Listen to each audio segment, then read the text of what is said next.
Half 2 toch?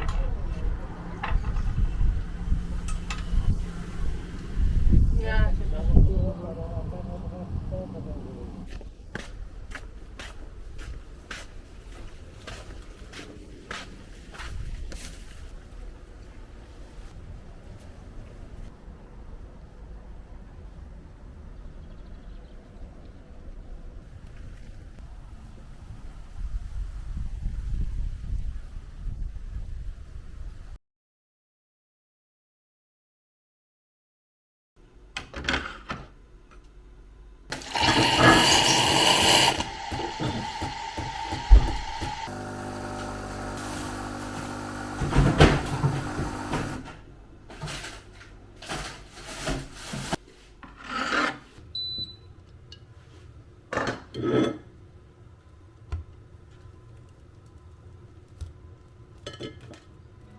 Open eye, feel the waves cut through me, hypnotized by the sounds I'm breathing in. Hold tight, chemicals collide.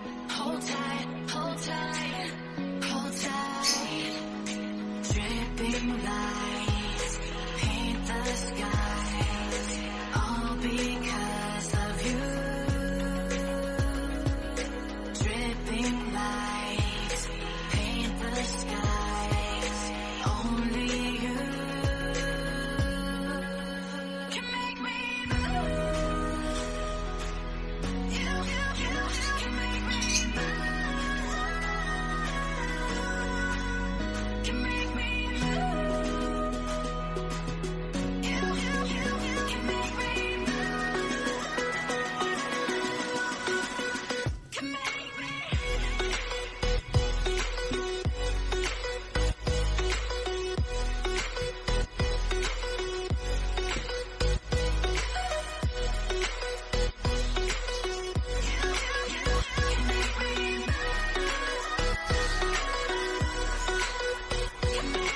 So alive, make it last forever.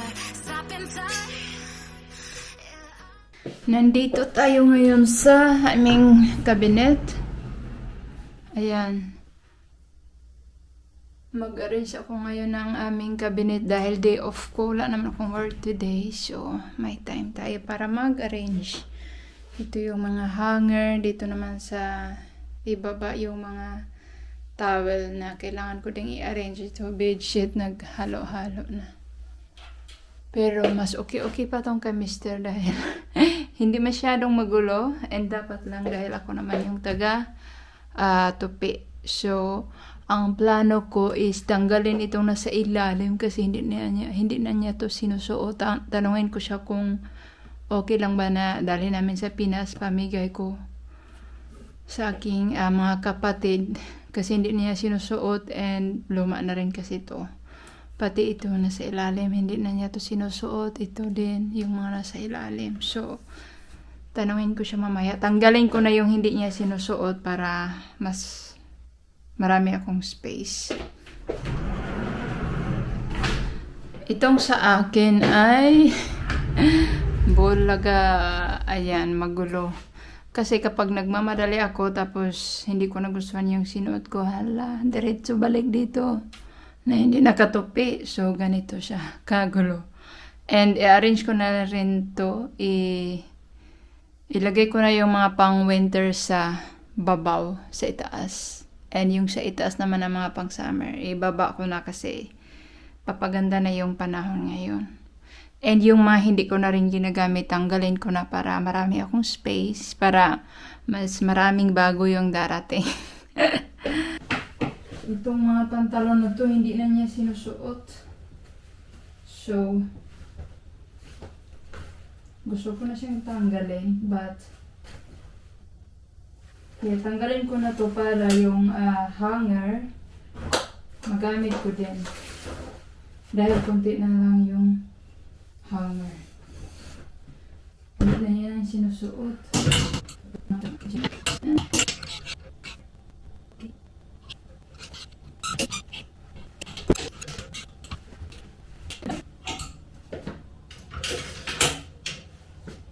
Itong long sleeve na to, hindi niya to sinusuot. Pero okay pa naman, maganda pa naman. Feeling ko maliit na sa kanya. Nung bagong kami, nagkakilala, ang payat ni Mr. dahil siguro kapag busy siya sa work, ayaw na niyang, siguro ewan ko, tamad na atang kumain. And siya pa kasi magluluto, di ba, pagdating niya. So, siguro, basta payat siya dati. Pero nung nagsama na kami, sabi nung kaibigan ng aking binan, masarap daw ako magluto dahil lumaki si Mr. Parang kasi ito sa aking papa and sa mga kapatid kong lalaki. Tanungin ko siya mamaya kung gagamitin pa ba niya or okay lang sa kanya na ipamigay. Parang kasya ko nga din eh.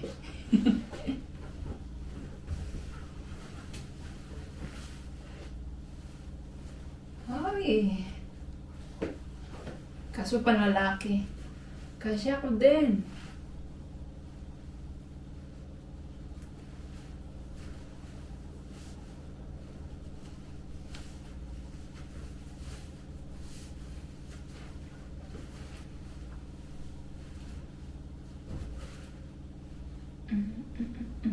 I like this one. The blue. Kaso malaki. Kasya pa to ni Mr. pero hindi na niya sinusuot. Malaki sa akin. Size large kasi to. Sakto pa to ni Mr. pero hindi na niya sinusuot. Hindi ko lang kung bakit hindi na niya sinusuot. Maganda naman. Simula dumating ako, hindi to sinusuot ni Mr. Ito ay parang cargo na pantalon. I-try ko nga. Kasi uso to ngayon eh. Ang ganda kasi ng kulay at saka okay pa naman.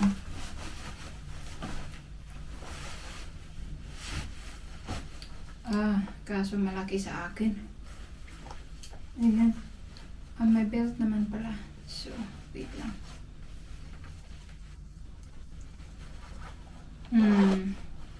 Ano talaga sa akin. Malaki. Buto suksok. Dito na yun. Pangit naman dyan. Dito.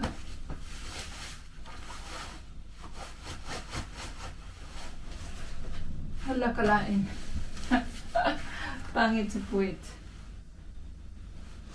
Malaki lang talaga siya sa akin.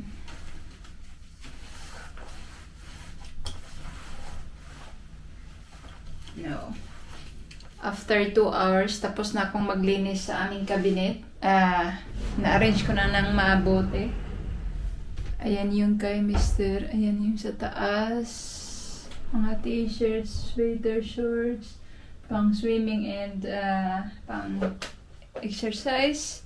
Dito naman yung naka-hanger. Ayan, marami akong naipon na hanger. So, may magagamit na naman ako. Ito yung kanyang mga polo shirt. Ito yung long polo, blouse, long sleeve, whatever. And dito naman yung aming mga tuwalya. Ito yung kanyang brief and socks. Ayan, dito naman yung aming bedsheet. So, maayos na. Ito pala yung mga gamit ni Mr. na hindi na niya sinusuot. So, tatanungin ko siya kung okay lang ba sa kanya na pamigay ko. Dalhin ko sa Pinas next vacation. Ito naman yung sa akin. Look at that. Ang layo nung sa kanina. Yung sa taas, yun na yung mga makakapal na sweater pang winter. And dito yung aking mga pambahay na shirts. And yeah, ito lang yung t-shirt ko na pang-alis ang konti. Yan lahat. Ito, mga palda, shorts. Tapos, ito yung mga dress and mga blouse. Pantalon. Dito ko nilagay, nakahanger sila. Sa ilalim, hindi ko na ipakita kasi hindi ko pa na-arrange. Papain mo na next time naman. Tapos, ito pala yung dadalhin ko sa Pilipinas. Yung hindi ko na sinusuot na, look. Ayan, dito sa karton ko nilagay yung mga damit na hindi ko sinusuot. Pamigay ko to sa aking mga kapatid. Mga sister-in-law ko, mga asawa ng kapatid kong lalaki. Kulang pa yan actually. Hindi na nga ako makapagbigay sa mga kapitbahay and ibang kamag-anak kasi kulang lang sa aking pamilya. Ang dami ko kasing mga kapatid. Ito naman yung itatapon ko na dahil mga medyas to na mga butas-butas. Ayan, brief na butas. Lumang mga brief, mga butas na. Pantalon na super luma na. Ayan, butas na mga kung ano-ano dyan. Ito, punda na butas na din. So, ilagay ko yan sa plastic. Tapos, tapo na yan. Para naman, maluwang na ang kabinet. Alas 4:15 na ng hapon. Kakatapos ko lang mag-exercise. And bago pala ako nag-exercise, nagluto na ako ng aming dinner. Ang aming dinner for tonight is special. Alam nyo ba kung bakit special? Bigay ni Biana. Free! So, papakita ko sa inyo yung aming dinner. Kung bakit special. Dahil mabibili lang din ito kapag spring season. Kapag hindi spring season, hindi natin ito makikita sa supermarket. Siguro sa sa bote lang. Pero yung fresh, kapag lang talaga, ngayong season. So, anong gagawin ko? Muna ako ng ham.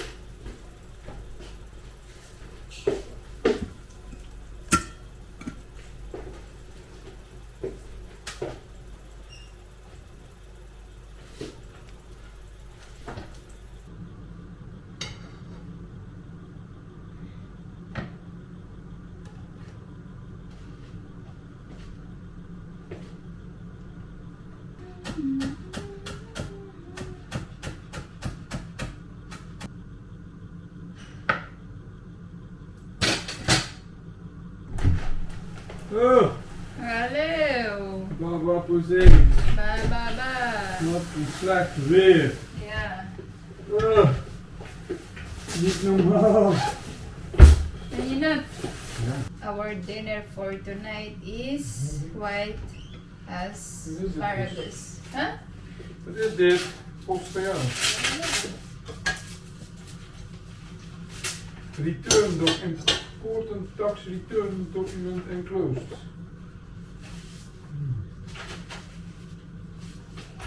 Wat moet je doen?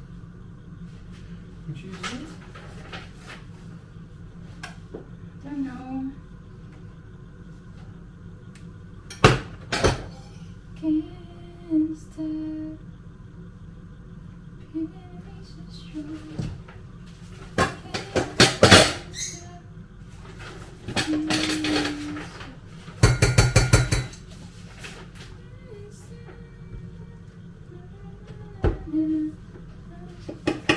Mashed potato. Wat moet je doen? That's enough. Look our dinner. White asparagus, mashed potato, and ham egg. That's it.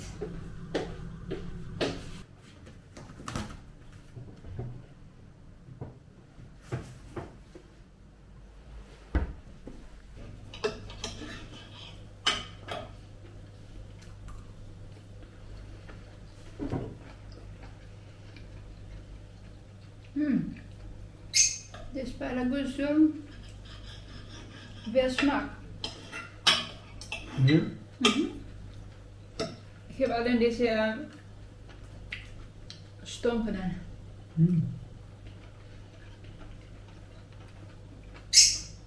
Het is ook lekker zacht. Perfect.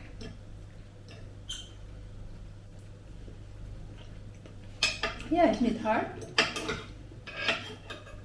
Mijn mashed potato is ook lekker.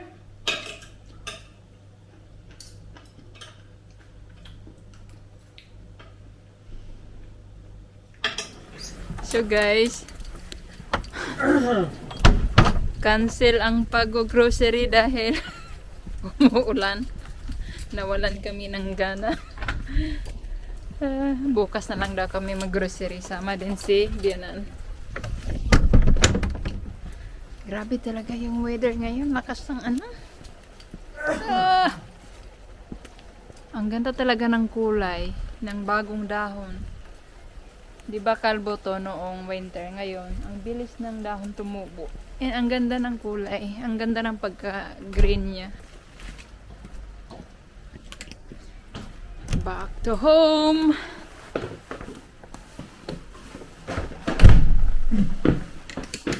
Wat slecht weer. Ja. Niet te doen, man. Cancel. Boodschappen, ano leren. Ja. Irritant, klote weer. Bah. Niet normaal. Ba. Bah.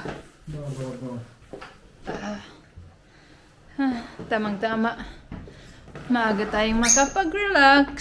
Ay, meron pa pala akong iligpit. Kapag nagluluto ako ng mashed potato, dinadamihan ko na para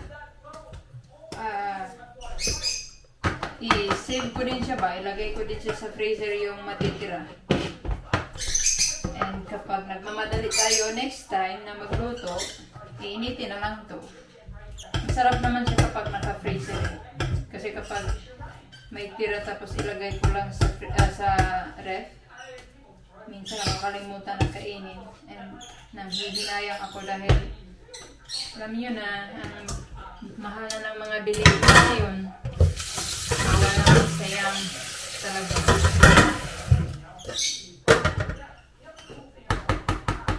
Ang sarap nitong mashed potato na to. Nilagyan ko lang ng konting cheese, butter, asin and salt. Nilagyan ko ng konting kurkuma para mas yellow-yellow konti yung ating mashed potato. Sarap niya. Asin pala and black pepper.